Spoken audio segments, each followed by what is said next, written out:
अस्सलाम वालेकुम। मैं हूं माजिद मकसूद अपने यूट्यूब चैनल एमएम अकेडमी के साथ। दोस्तों, आज हम बात करने लगे हैं बच्चों की तरबियत के बारे में।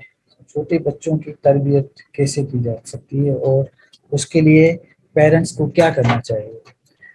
तो सबसे पहले ये बात समझनी चाहिए कि हमारे पास जो ज़्यादातर पेरेंट्स मेजॉरिटी में हैं, वो ये समझते हैं कि हमारा बच्चा या हमारी बच्ची दूसरे बच्चों से पढ़ाई में बहुत कम है और इसका लर्निंग प्रोसेस बहुत कम है। और ये बच्चे, जो हमारा बच्चा या हमारी बच्ची कॉम्पीट नहीं कर पा रही।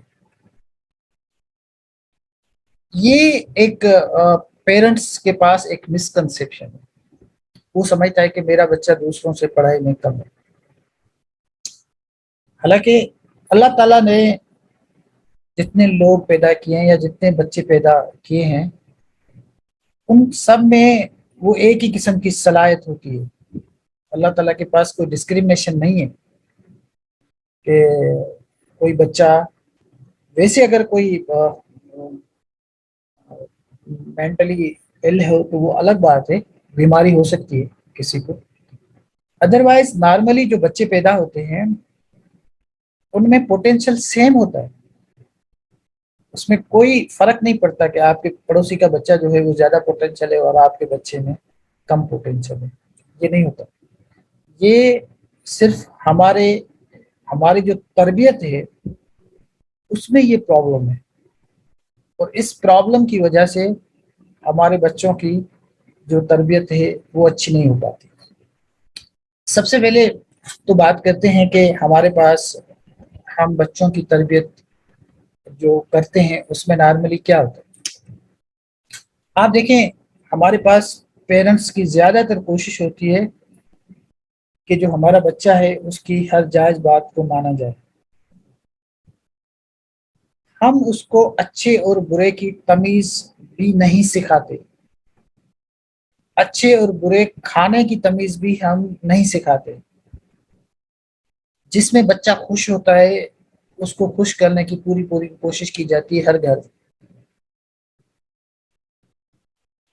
पढ़ाई के लिए भी आप देखेंगे तो बच्चे को ज़्यादातर इस चीज़ की रिलैक्सेशन दी जाती है कि अगर बच्चे का मतलब है कि उसकी कोई और एक्टिविटी है तो बच्चे के लिए एजुकेशन में कंप्रोमाइज़ किया जाता है। और घर का जो एनवायरनमेंट होता है उसको उस बड़ा इम्पैक्ट करता है। You would be so surprise to learn. मैं आपको एक बात बताना चाहता हूँ, ये न्यू रिसर्च आई है।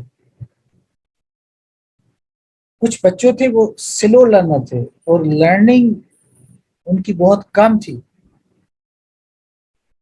तो टीचर्स और उनके पेरेंट्स ने कहा कि हमारे बच्चे नेचुरली पोटेंशियल नहीं है और इनमें लर्निंग बहुत कम है, ये सीख नहीं पा रहे, इनका कोई इलाज करना चाहिए, इनमें कोई इश्यू है। इस पे बड़ी रिसर्च हुई और बड़ी इंटरेस्टिंग रिसर्च हुई। रिसर्च ये हुई कि एक साइंसदान, एक रिसर्चर ने कहा कि सबसे पहले इन इन बच्चों के बारे में मुझे थोड़ी इंफॉर्मेशन चाहिए। उन्होंने इंफॉर्मेशन ये कलेक्ट की कि इन बच्चों की खाने की हैबिट्स क्या है। ये मुझे आप ये इंफॉर्मेशन दे, मैं आपको बता सकता हूँ कि इनमें क्या प्रॉब्लम्स। तो पता चला, जब वो बच्चे जो जिनको पेरेंट्स और इवन टीचर्स जो स्ट्रगल कर रहे थे कि उनको कोई चीज़ इनकलकेट करें, कोई चीज़ समझाएं, उनको समझ नहीं आ रही थी, वो बहुत स्लो लर्नर थे। जब रिसर्चर ने एक रिसर्च की, पता चला कि वो जो कुछ खा रहे हैं उसका इम्पेक्ट है उनकी सेहत पे, मेंटल हेल्थ पे।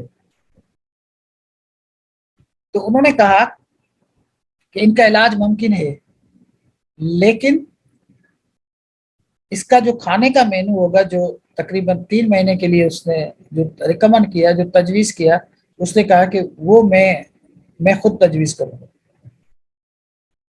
तो उसने खाने का जो मेन्यू दिया, जो बच्चों को खाने के लिए कहा कि ये आप चीज़ें बच्चों को खिलाएँ। और उसमें जो उन्होंने बात की कि जो चीज़ उगती है उसको खाएँ और जो चीज़ प्लांट में होती है उसको अवॉइड करें।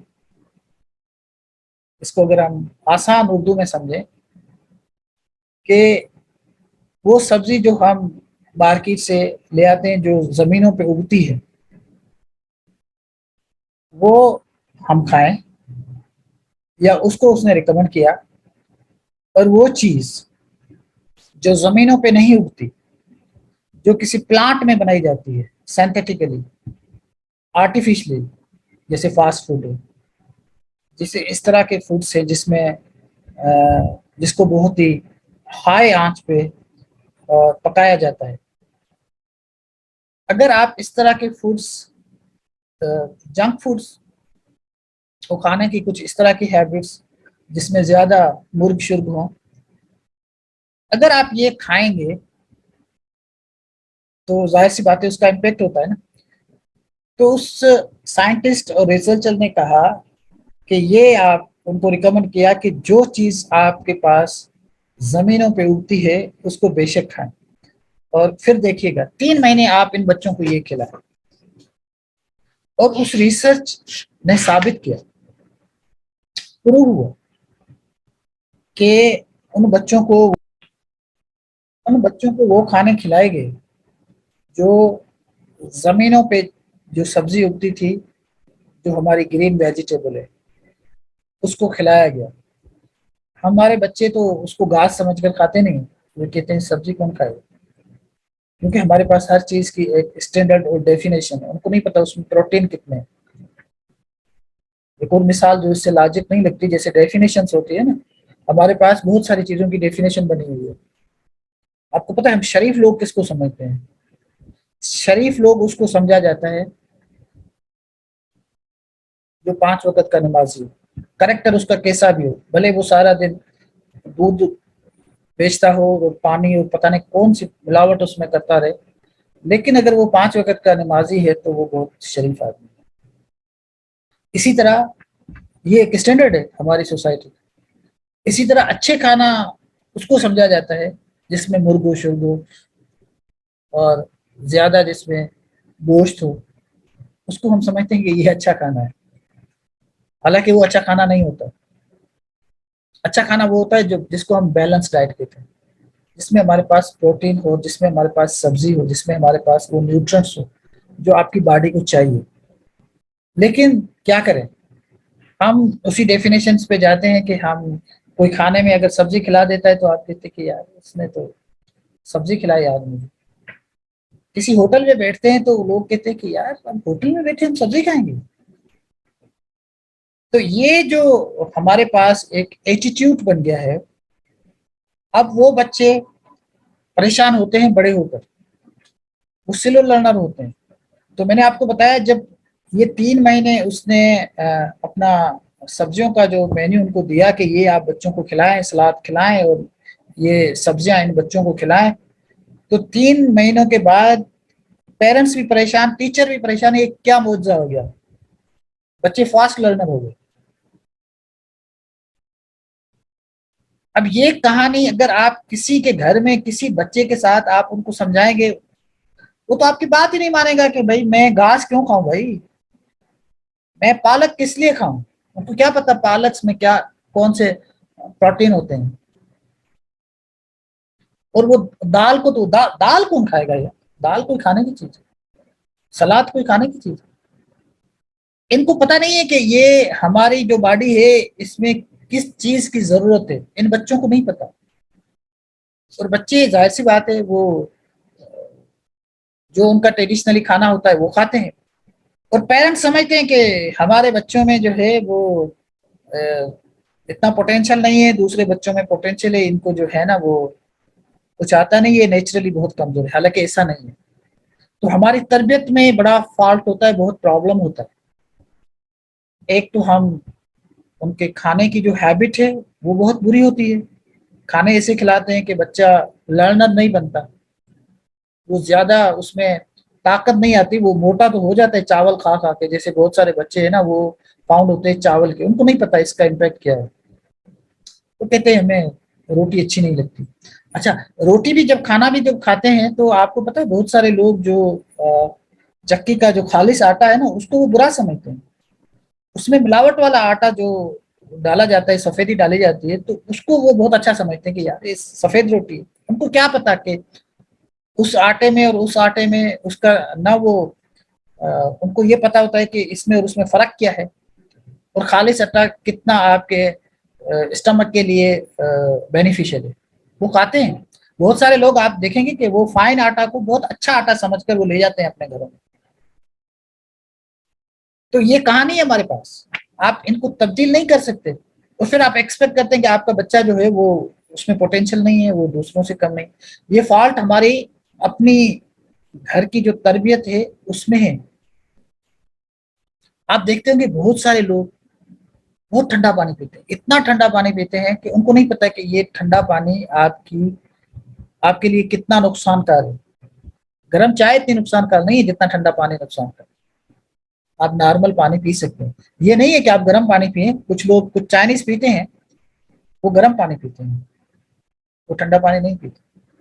लेकिन ये जो हद से ज्यादा ठंडा पानी हम पीते हैं ये हमारे लिए इतना फायदेमंद नहीं है, नुकसानदेह हम पीते हैं। इसी तरह बहुत सारी हैबिट्स हैं। ये कल्चर को प्रमोट करना, बच्चों को समझाना, ये हमारे पेरेंट्स की जिम्मेवारी है। They should teach their parents their childrens कि बेटा ये चीज आपके फायदेमंद है, ये चीज आपके नुकसानकार है। और प्रॉब्लम पता है कहाँ आती है? माँ समझाती है तो बाप बीच में आ जाता है, और बाप समझाता है तो माँ बीच में आ जाती है, तो ना बच्चा नहीं समझ पाता, वो उसको डिफेंड करने शुरू हो जाते हैं। भाई जो सही बात है उस पर तो माँ बाप को पहले एग्री होना चाहिए ना कि ये बात हम अपने बच्चों को समझाएं। लेकिन मसला ये है कि हमारे पास अगर बाप भी कोई अच्छी चीज समझाएगा तो माँ उसकी अपोजिशन करेगी, और बाप समझाएगा तो माँ करेगी, माँ समझाएगी तो बाप करेगा। ज्यादातर तो ऑब्जेक्शन माँ माँ को होता है। तो ये एक कहानी है। तो ये मैं अपने स्पेशली देखने वालों को, ये जो बच्चे हैं, जो पेरेंट्स हैं, उनको बताना चाहता हूँ कि अगर आप अपने बच्चों की अच्छी परवरिश करना चाहते हैं तो आप अपने खानों में जो है वो इस तरह के खाने खिलाएं जो जिसमें प्रोटीन हो, जिसमें सब्जा हो, सलाद का इजाफा करें आप। और उसके बाद जैसे तरबियत होती है बच्चे की, तो तरबियत करने के लिए अपनी जिंदगी में जो आपका कंफर्ट जोन है बच्चों का, उससे बच्चे को निकालिए। फिजिकल एक्सरसाइज बहुत जरूरी है आपके बच्चे के लिए। लेकिन आपका बच्चा एक कंफर्ट जोन में सोया हुआ, वो फिजिकल एक्सरसाइज नहीं करता, वो जितना खाता है वो उस तरह की उसकी एक्सरसाइज नहीं है। जो एलिट क्लास के बच्चे हैं वो तो एसी में सोए होते हैं सारा दिन, और फिर उनके पट्टे काम नहीं करते, प्रॉब्लम हो जाती है, विटामिन डी की कमी हो जाती है। लेकिन समझ नहीं आती उनको। वो समझते कि सारा दिन एसी में रहना, गाड़ी भी एसी और ऑफिस भी एसी, और हर जगह एसी में रहने से वो एक कंफर्ट जोन में तो जरूर आ जाते हैं, लेकिन उनकी जो बॉडी है उसका सत्यानाश हो जाता है, और उनमें विटामिन डी की शदीद कमी हो जाती है, सूरज वो देखते नहीं। तो ये जो तरबियत है इनफैक्ट ये पेरेंट्स की रेस्पॉन्सिबिलिटी है, अपने बच्चों को सिखाएं। जब आप बच्चों में ये चीजें पैदा करेंगे, उनको रिस्पॉन्सिबल स्टूडेंट बनाएंगे, रिस्पॉन्सिबल सिटीजन बनाएंगे, तो उसके बाद आप देखेंगे कि आपका बच्चा अच्छा परफॉर्म करेगा, स्कूल में भी अच्छा परफॉर्म करेगा, और आपके साथ भी उसका एटीट्यूड सही रहेगा। लेकिन आप अगर बच्चे को कोई प्रिंसिपल नहीं सिखाएंगे, कोई जिंदगी के जो आपने एक्सपीरियंस किया है उसके उसके नेगेटिव और पॉजिटिव पहलू अगर आप बच्चे के साथ शेयर नहीं करेंगे, बच्चे के साथ दोस्ती नहीं करेंगे, तो आप अपने बच्चों की अच्छी परवरिश नहीं कर पाएंगे, और वो हमारी सोसाइटी में अच्छी शहरी नहीं बन सकते। तो ये मेरी आज की गुजारिशात थी, जो मैं स्पेशली अपने जो पेरेंट्स जो हमारी सोसाइटी में जिनके बच्चे अभी उनकी अपब्रिंगिंग उनकी एक जिम्मेवारी है, और वो बच्चे भी जो समझदार हो गए उनको भी बताना चाहता हूँ कि बेटा आप अपनी जिंदगी में खाने पीने के हवाले से और अपनी जिंदगी में कुछ डिसिप्लिन लाएं। जब आपकी जिंदगी में डिसिप्लिन आएगा तो आप देखें आप कितने अच्छा फील करते हैं और सोसाइटी के लिए कितना प्रोडक्टिव साबित होते हैं।